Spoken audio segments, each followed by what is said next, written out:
La particularité d'Édouard, comme d'Hubert d'ailleurs, c'est que ce sont des patrons de presse propriétaires opérationnels. Je vous le dis parce que c'est quelque chose qui est particulier et que bien évidemment, quand vous êtes patron propriétaire, vous avez une approche de votre métier qui, dans certains cas, peut être plus pérenne, plus visionnaire à long terme que dans certains autres cas. 40% de son chiffre d'affaires provient des activités hors presse qui rend ce groupe extrêmement solide au-delà de son core business. C'est une histoire qui démarre en 1944 comme donc la plupart des journaux actuels. Et puis le Télégramme a connu des phases de progression assez fortes à partir des années 60, notamment de la fin des années 60, puisque comme Stéphane a dit, le Télégramme était le premier journal à faire de la couleur, de la quadrichromie tous les jours, avec des procédés un peu compliqués à l'époque. Avec deux autres axes de développement, le portage à domicile, donc aujourd'hui c'est près de 80% de la diffusion, et puis l'information locale, une information très détaillée. Et puis une expansion géographique, on doit être le seul journal quasiment à créer en permanence de nouvelles éditions locales.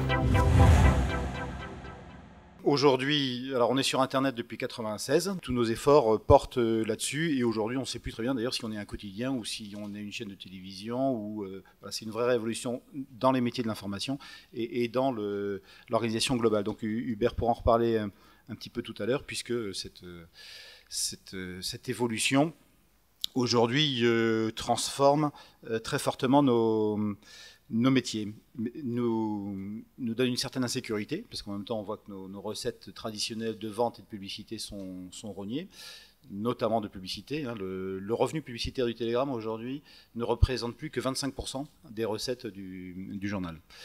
Pour assurer notre avenir économique, on a investi dans d'autres activités. Donc, on a démarré il y a une vingtaine d'années avec, comme beaucoup, des journaux gratuits, agences de publicité, des activités de distribution d'imprimés, des radios locales au niveau régional. Et puis, on s'est vite aperçu que l'échelon local ou régional était trop étroit, surtout dans des marchés comme les nôtres, qui ne sont pas sur plan publicitaire, des marchés très importants. Et donc, on s'est dit qu'il fallait viser l'échelon national. Donc, c'est ce qu'on a fait avec une agence de publicité qui s'appelle Phileas. Puis après, la grosse évolution, c'était Région de Job. Donc, en Région de Job, Job Board, basé à Rennes, qui était donc au départ une société créée par 3 personnes, dans laquelle on est rentré dès les premiers mois, et puis qui s'est beaucoup développé, qui est aujourd'hui devenu un des 3 grands avec Cadre Emploi et Monster, qui est leader en région, qui est leader en audience, et qui a encore des perspectives de croissance.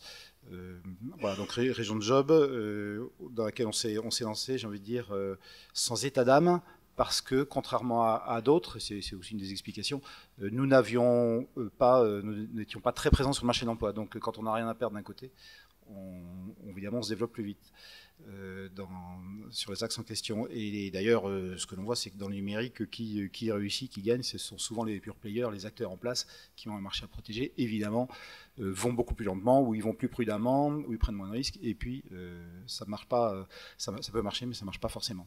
L'autre étape importante, c'était en 2004, on a racheté la société Pendwick. Pendwick, c'est une société qui avait été créée par Éric Tabarly et Gérard Petitpas, et qui organisait notamment une course qui s'appelle la Transat Jacques Vabre.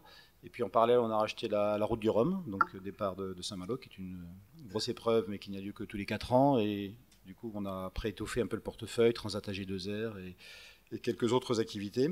Et puis cette activité a pris une dimension supplémentaire l'an dernier. On a racheté OC Sport. OC Sport, donc c'est une société qui est basée à Causes, donc sur l'île de Wight, qui a ses bureaux à Causes et à Lausanne, qui fait 90% de son chiffre d'affaires à l'étranger. Donc qui complète bien notre activité de Pendwick, et qui, elle, dont le produit phare, c'est les Extreme Sailing Series. Hein. Donc Extreme Sailing Series, on va vous projeter une vidéo. C'est un circuit mondial, c'est une espèce de circuit de Formule 1, mais adapté à la voile, avec des équipages qui sont des équipages qui proviennent en général de la Coupe de l'Amérique, beaucoup du monde anglo-saxon. Et puis après, il y a le domaine musical. Donc là, on s'est associé à Morgan Productions, qui est une des grosses sociétés de production française, qui travaille beaucoup pour France Télévisions et d'autres, et qui avait racheté les Francopholies il y a quelques années. Et les Francopholies, donc, bon, nous on les connaissait depuis un certain temps, on avait créé des sociétés de production avec eux à l'occasion du lancement de TV Braise. Et nous avions à l'époque, voilà, donc on a gardé les contacts, on a racheté le Printemps de Bourges, donc on a logé dans cette société commune qu'on a créée avec eux, donc dans laquelle on est minoritaire aujourd'hui.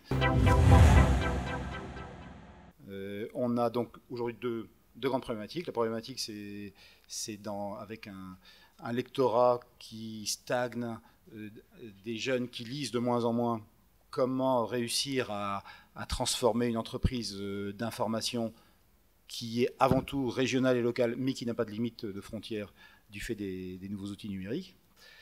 Et donc comment réussir cette transformation dans des conditions économiques viables, dans un contexte de baisse des revenus. Et puis de l'autre côté, une activité de diversification totalement étanche par rapport à la première. Il y a des synergies, mais c'est deux blocs différents. Juridiquement, on les a séparés. Comment développer cette activité. On a un certain nombre d'annonceurs locaux pour lesquels on peut produire du contenu. Alors on le fait avec une filiale. Donc produire du contenu, traditionnellement c'était pour le journal interne ou puis pour le site internet. Et puis maintenant c'est l'animation de réseaux sociaux, c'est ce qui se développe le plus. Et ce qui se développe le plus aussi, c'est la vidéo. La problématique traditionnelle, ça a toujours été de déringardiser la PQR, trop provinciale, pas assez chic dans les milieux parisiens, pas assez tendance. Et aujourd'hui, c'est aussi d'émerger dans le buzz qui effectivement fait qu'il n'y a plus de frontières et que donc tout le monde ramène sa fraise, tout le monde a quelque chose à dire, même si c'est pas très passionnant, mais il y a beaucoup de cacophonie et donc c'est pas évident de se faire entendre.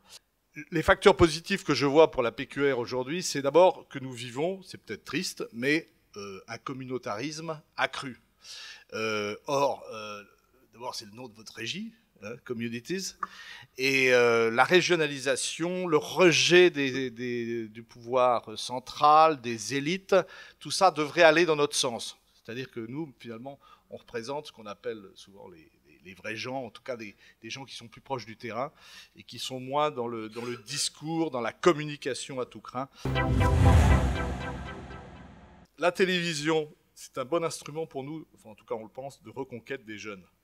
Les jeunes aujourd'hui sont sur Internet, regardent des vidéos. Nous, on a des petits formats de télévision par lesquels on apprend la télévision. Et ça n'empêche pas que les jeunes lisent, mais ils reviennent à la lecture par la télévision et par la vidéo. On avait un déficit traditionnel de promotion, d'image. Et les réseaux sociaux, aujourd'hui, sur lesquels nos journalistes, et notamment les jeunes, sont très réactifs, c'est un outil extrêmement important. On a une nouvelle génération de journalistes. Voilà, moi je commence à faire partie des vieux maintenant. Ces jeunes journalistes, ils sont plus réactifs, ils ont moins de tabous, ils ont été élevés par des parents copains, donc ils ont en général pas de surmoi, ils se permettent tout, ils sont moins dans le conformisme et l'inhibition qui était le lot des journalistes traditionnels. Sortir d'un journalisme de compte-rendu, d'un journalisme qui n'est pas assez acteur des événements, c'est la direction dans laquelle on travaille. Et c'est vrai qu'au Télégramme, comme le journalisme a été remis au centre du journal depuis une dizaine d'années, on a eu quelques résultats en la matière. On a 200 journalistes uniquement pour le journal, 300 si on compte tous les titres du groupe, parce qu'on a également des magazines, et Edouard n'a pas parlé, mais on a également le Bretagne Magazine, en association avec des éditions Milan, un mensuel qui... Voilà, le mensuel qui est un journal qu'on est en train de reprendre, qui est un journal d'investigation, d'enquête régionale, qu'on va faire évoluer. La PQR doit faire rêver. Je veux dire, tout le monde a besoin de faire rêver. Il faut aller vers le haut de gamme.